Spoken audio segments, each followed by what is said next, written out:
दोस्तों, मुझे यकीन है कि इस इंसान की बायोग्राफी जान लेने के बाद आप बहाने बनाना, आलस करना और अपनी गलतियों का ठीकरा किसी और के सर पे फोड़ना बंद कर दोगे। और अगर समय पर नहीं जागोगे तो मारे जाओगे, इसकी भी गारंटी है। क्योंकि जब समय की मार पड़ती है ना, तो दोस्तों बहुत कॉस्टली होती है। वहां से कमबैक करना लगभग असंभव हो जाता है। तो दोस्तों, ये कहानी है निक वाइजकिक की, जो मेलबोर्न ऑस्ट्रेलिया में 4 दिसंबर 1982 को पैदा हुए थे। जन्म तो हुआ, लेकिन कैसे? बिना हाथ पैर के। उनके जन्म होने के बाद डॉक्टर ने निक की मम्मी को गोद लेने के लिए कहा, तो वो देखकर चौंक गई और काफी देर तक निक की तरफ देखने की हिम्मत तक नहीं जुटा पाई। उन्हें यकीन नहीं हो रहा था कि बिना हाथ और पैर के इसकी जिंदगी कैसे कटेगी। तो दोस्तों, इससे पहले मैं निक की जर्नी का डिस्कशन करूं, आपसे बता दूं कि निक की करंट नेटवर्थ $500 मिलियन से ज्यादा है और वो ऑस्ट्रेलिया के ही नहीं बल्कि वर्ल्ड के टॉप मोटिवेशनल स्पीकर्स में गिने जाते हैं। अपनी स्पीचेस के लिए फेमस हैं और निक 2 कंपनी के फाउंडर भी हैं।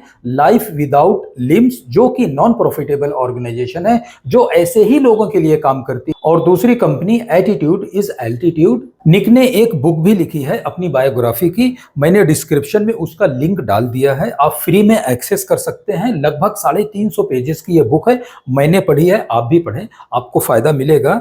दोस्तों, जरा सोचिए कि बिना हाथ और पैर के जिंदगी जीना कितना मुश्किल का काम है। और अगर निक की सोच भी ऐसे ही होती कि काश मेरे भी हाथ पैर होते, काश मैं भी स्मार्ट होता, ऐसे कितने भी काश हो सकते हैं। लेकिन निक के लिए ये सारे एक्सक्यूजेस महज एक शब्द की तरह ही थे। दोस्तों, सोचिए, जिसकी सिर्फ 3 फीट की बॉडी हो, ना हाथ हो और ना पैर हो, वो खुद को कैसे मोटिवेट करेगा अपनी आगे की जिंदगी जीने के लिए। लेकिन निक ने कभी भी अपनी परेशानी के सामने घुटने नहीं टेके। और निक खुद से टूथब्रश करते हैं, स्विमिंग करते हैं, कंप्यूटर चलाते हैं। जबकि स्कूल में सब हंसी उड़ाते थे, उन्हें देखकर लोग चौंक जाते थे। स्कूल में एक तरफ बाकी के बच्चे खेलते थे तो दूसरी तरफ निक सिर्फ दर्शक ही बने रह जाते थे। ऐसे में निक के मन में बहुत बार सुसाइड का ख्याल भी आया। लेकिन धीरे धीरे निक ने अपनी बॉडी के निचले हिस्से की जो बोन है उसकी मदद से लिखना, टाइपिंग करना, स्विमिंग करना वगैरह सीखा। एट द एज ऑफ 17 निक की मम्मी ने उस समय न्यूज की एक आर्टिकल निक को दिखाई, जिसमें लिखा था कि किसी हैंडीकैप आदमी ने बहुत कुछ अचीव किया है। उस आर्टिकल ने निक के सोचने का तरीका ही बदल दिया।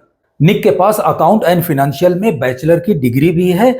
आज वो मोटिवेशनल स्पीकर हैं और 50 से ज्यादा देशों में ट्रैवल करके 3 मिलियन से ज्यादा लोगों को एड्रेस कर चुके हैं। ऑस्ट्रेलियन गवर्नमेंट ने 2005 में उन्हें यूथ मोस्ट इन्फ्लुएंसर का अवार्ड भी दिया है। निक के मम्मी का वो आर्टिकल और बुक लिखने के दौरान उन्हें जिंदगी जीने के लिए, यानी सुसाइड से जीने तक के लिए बहुत इंस्पिरेशन मिली। निक ने 2012 में शादी किया, आज उनके 4 बच्चे हैं। वो काफी फ्रेंडली और रोमांटिक भी बताए जाते हैं। तो दोस्तों, उम्मीद करता हूं निक की कहानी से आपको काफी प्रेरणा मिली होगी। सक्सेस का सारा राज सिर्फ और सिर्फ आपकी मेहनत और लर्निंग पर ही टिका हुआ है। ऐसे तमाम फैक्ट्स, स्टोरीज या बायोग्राफी जानने के लिए सब्सक्राइब करें। Thank you so much.